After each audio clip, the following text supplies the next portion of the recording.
That is exactly what I'm talking about. Oilers win 3-0 over the Vancouver Canucks, moving to 14-8 on the season. If I'm not mistaken, this was their 11th win in their last 13, and also a 5-game winning streak has now been formed. This was a fairly good game played by the Oilers. I do have to admit so myself. I was skeptical in the first period, but as the time went on, I felt really good about this game, and I felt good that they were going to win it as well. Yeah, very good game for them. Let's talk about everything. Breaking news, Ethan Bear is indeed back. I think I mentioned it in the Calgary video, or actually no, it was in the 20-game look back video where I looked back on the first 20 games a few days ago. I said that Ethan Bear would probably be back against Vancouver in one of the two games. He was back tonight against Vancouver. He looked pretty good. Patrick Russell was out of the lineup for him, and yes, I mentioned a forward's name tonight. It was an 11 forward, 7 defenseman night, and it makes a lot of sense because Ethan Bear's coming back. And before Ethan Bear left, Evan Bouchard was not a legitimate NHL defenseman yet. He hadn't played yet, so we didn't fully know what to expect out of him. So now that Bear's back, there's a lot of competition for that right-hand side defensively, and that is going to be a conversation I will talk about here. But yeah, 7 defensemen tonight. It's a good strategy to see how good every defenseman is. In the first period, it's not long in, you get a Virtanen delay of game penalty where he flicks the puck over the glass. The Vancouver Canucks get 2 shorthanded opportunities, a breakaway for Brandon Sutter, and then I think Anton Roussel missed an empty net when Smith was still sprawled out. By the way, Mike Smith played phenomenally tonight. He should not, a man of his age should not be able to do some of the stuff he was doing. I'm sorry, I'm just so psyched. I'm psyched tonight. The Oilers can't really get a goal going. They got a couple good chances, but they really don't get anything going there. Early in the game, and I wrote it here, Edmonton was getting outplayed in the start for the first 6 minutes, and that kind of lasted throughout the first period, in my opinion. They were just kind of getting outplayed. They weren't getting the better of the other team. It was just unfortunate. Archibald then went into the net/post. It looked really nasty. I thought that he might have been hurt. Turns out he was okay and went to the box for a goalie interference call. The Oilers killed that penalty off. Virtanen gets his second penalty, and I must say, for Jake Virtanen, brutal that he took 2 penalties in the first period tonight because he was already getting a lot of hate and criticism. Yeah, don't expect that to go down. He takes a hooking call this time, and the only reason that it was not a 1-0 game here is because that's your goddamn Demko. Listen, I understand that Mike Smith was good tonight, and I understand the save percentage for Demko might not be the best. Demko was, without a shadow of a doubt, phenomenal tonight. So many robberies in the first period alone. The Oilers, if I'm not mistaken, had 6 or 7 shots in the first period, and 5 of them were like elite level scoring chances, stopped by Demko. He was great tonight. Yamamoto pops it off the bar because, of course, what is us playing Vancouver always have to equal? All the crossbars, all the posts, the metal sound to haunt your life. Then I wrote here that both teams are having a bake sale. This was a really sloppy first period. A lot of defensive zone turnovers that led to scary opportunities, to say the least. Someone should have scored in that period, but nothing for no one. Oh, and also, I don't normally talk about intermissions, but I didn't really pay attention to the first intermission, but I paid attention to the beginning of the second period. Jesse Puljujarvi's dog, man. I thought I couldn't see him smile more, and then I saw him with a puppy in his hands. It just made me smile even more. Like, oh my gosh, it's so much wholesomeness in this dark, depressing world. Too much for me. The second period kicks off. There's tons of shots, but Smith and Demko are holding firm at the moment. But then the wall finally breaks. Alexander Edler takes a hooking penalty. The Oilers getting some solid blasts. They get robbed by Demko again. What a shock. He was, like I said, he was great tonight. Finally, later in the power play, the puck kind of gets cycled around the zone. Jason gets it in front. Not like a missed shot that he just gets on a stick like normally happens. No, someone said, I'm going to pass to him, and they made the right call because he kind of just does a quick spinorama using the fact that he's a right-hand shot, banks it off the bar, sorry, the post. I'm getting them confused with the fact that they just both haunt my nightmares, and it is 1-0 for the Edmonton Oilers. Good to see them get a power play goal. Good to see them score. A+ across the board there. Draisaitl gets a breakaway. What a shocker. He's stopped by Demko. And then Mike Smith. My God, Mike Smith is just a robbery artist. 3 phenomenal saves by him. And this has been a really good game up to this point. This was a fun, high-paced, high-action game. I was really into it tonight. And then, after the commercial break, after the 3 saves, Mike Smith makes another save, and he robs Jake Virtanen's one-time shot. Mike Smith was fun tonight. He was making saves, he was jumping around with a puck, and he even pulled off some 80s stuff where he was just like, you know what, I'm going to Dominic Hasek this to the best of my ability. Yeah, it was fun. Larson takes a holding call, and it gets killed off, and we have a lead, and that's all that matters at the end of the second period. Just because the Oilers played really well in the second period, I was still worried because, like, the Canucks were still getting chances, and at the beginning of the third period, golden opportunity for the Canucks, because it is Ethan Bear that takes a holding call at the end of the second. It gets killed. It gets killed. And then for the first half of the period, I might have missed a couple good shots in there that I didn't write down. It was a lot of just back and forth hockey. It was exciting. It was investing. It was, oh God, is someone going to score now? Investing. But it wasn't like a ton of great A opportunities. Jesse Puljujarvi takes a tripping penalty. That gets killed off. And then Antoine Roussel takes a holding call, his second penalty of the game, if I'm not mistaken. And is it? Maybe, I don't know.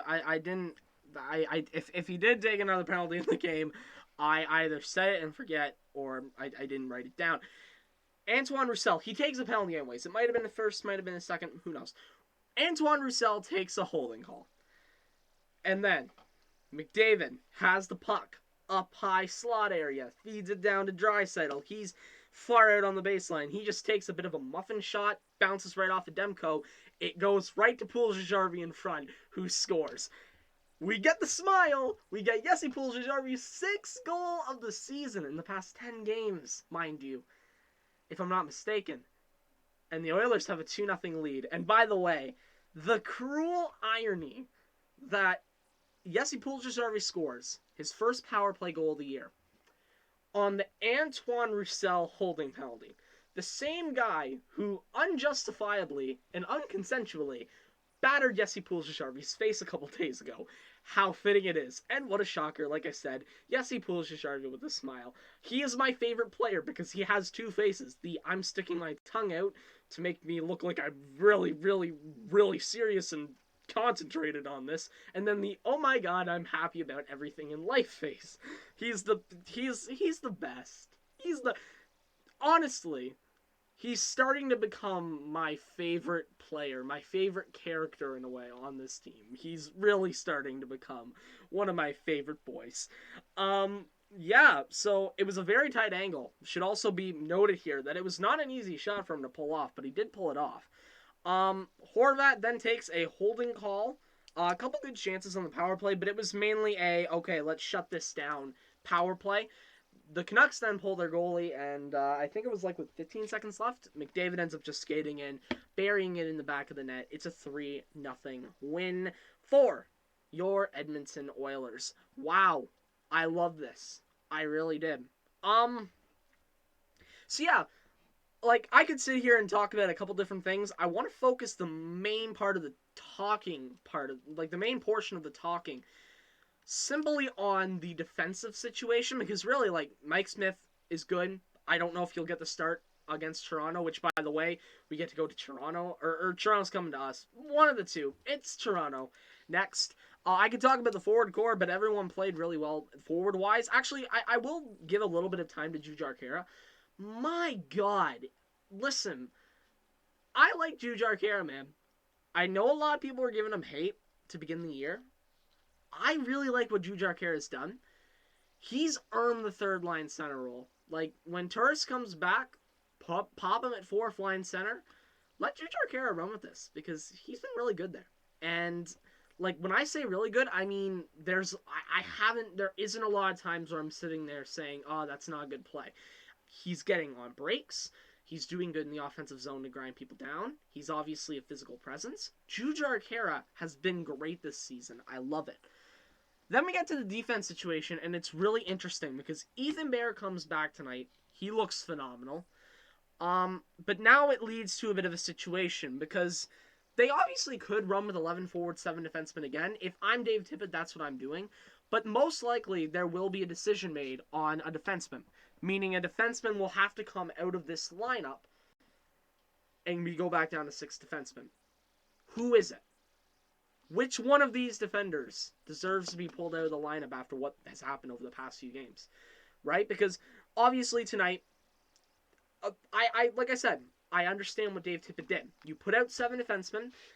Maybe it was also for other reasons, but I'm just going to sit here and believe personally that it was so he could evaluate 7 defensemen and then see, okay, who plays best.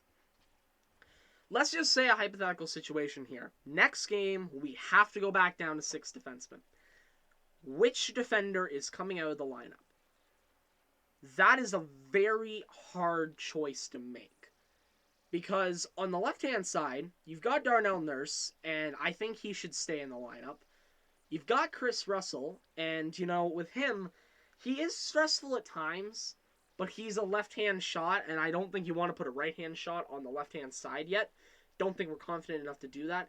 He can stay in the lineup until William Lagesson comes back. I think that's probably the best-case scenario for him. Caleb Jones has been interesting since he's played. I don't think he's been horrible. I think he could have been better, though. Then we get to the right. So, from what I'm saying there, I'm saying everyone on the left-hand side, I think, is safe for the next game. I think a right-hand defenseman will come out of the lineup if there is going to be a defenseman coming out of the lineup this Saturday. But which one do you take out? Like, really? Because Tyson Barrie has played very unexpectedly well in both ends. Ethan Bear is arguably your best right-hand shot defender. He just is. And then you get to the debate of Adam Larson, and this is the one where if I was the coach, I'd pull him out. Adam Larson is good. He's physical, and he blocks shots.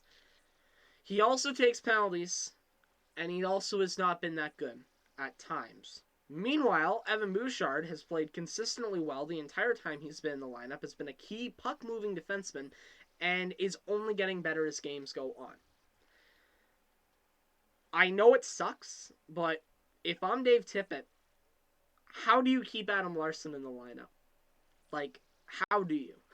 I'm sorry, it's nothing against Adam Larson. He's a great defender. He is a top 6 defender on many teams across this league. Except right now, Evan Bouchard has proven he's worth a spot. And the reason I'm talking about this just with so much vigor is because I'm really scared that we are about to see Evan Bouchard get pulled out of this lineup after he's been playing so well. Like, you really can't justify pulling him out of the lineup with how well he's been playing. Adam Larson is expendable, at least. And by the way, we should just mention, there's been a lot of talks about how the Oilers haven't reached out to Adam Larson for any conversations. It makes sense because Evan Bouchard has now emerged as a really good option. Ethan Bear looks good. And Adam Larson, because of what he brings to the table, would probably be looking for the range of a few million. Because you have to remember, this is a guy who leads the league in block shots and hits, or is at least up there consistently at times. So, like, I don't know what you do with the defense. I really don't. I hope, like, when it comes time to pull a defenseman out, I think Adam Larson should be the one. But personally, you know what? If I'm Dave Tippett, I look at the forward core, right? And I'm thinking to myself, okay, what's going to be more beneficial? Is it going to be more beneficial to put in James Neal, Kyle Turris, Patrick Russell, or someone else? Or is it smart to just roll with a 7th defenseman again? Like, I'm sitting here looking at it, and I just really think that, I think you roll with 7 defensemen against Toronto in the first game at least, and then go from there. But it's really hard to say who's going to come out of the lineup defensively. What do all you guys think about this situation? If you were Dave Tippett, which defenseman are you pulling out of the Oilers lineup? Let me know down below. What did you think of tonight's game? Let me know down below. Thank you all for watching this video. I'm going to bed now. Thank you everyone for watching. I'll see you next time, Saturday night. Toronto, Edmonton. Bye for now.